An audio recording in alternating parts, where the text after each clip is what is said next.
troisième épisode de notre série consacrée à notre exploration du quartier gare de la ville, un secteur où sont installées des institutions emblématiques comme le musée d'art moderne. Mais sur place, la culture est beaucoup plus informelle, moins conventionnelle aussi. Le quartier gare, c'est l'un des terrains de jeu préférés des street artistes, un lieu des histoires. Sylvie Malal, Jérôme Gosset.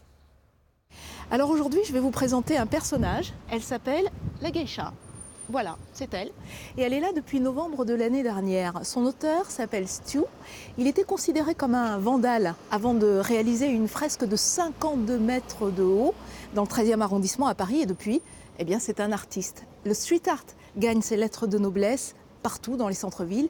Et ici, quartier-gare, encore plus qu'ailleurs, c'est ce qu'on va voir. Tous aux abris.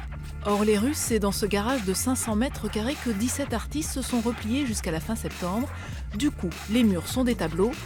Un peu plus sur la gauche, dans la même dynamique que la... C'est la première édition du Festival Colors. Et ceci est une galerie provisoire pour une expo, une vraie.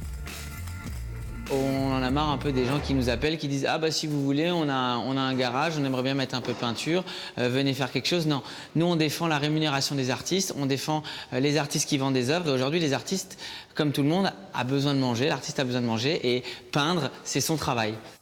Maxime Ivanez vient de Lyon. Les rencontres et l'amour l'ont amené vivre à Strasbourg. Depuis toujours, il peint des murs. Ça a commencé par la peinture bâtiment. Parce que j'ai pas pu rentrer dans l'école d'art, n'ayant pas le bac. Et du coup, après, ça a été beaucoup des rencontres qui m'ont fait découvrir des formations sur la décoration notamment. Peindre pour s'exprimer. Et dans ce décor urbain, beaucoup lancent un appel, un plaidoyer pour la planète et tous les êtres qui la peuplent. Ah mais c'est même pas qu'on va dans le mur, c'est ça va être Mad Max quoi.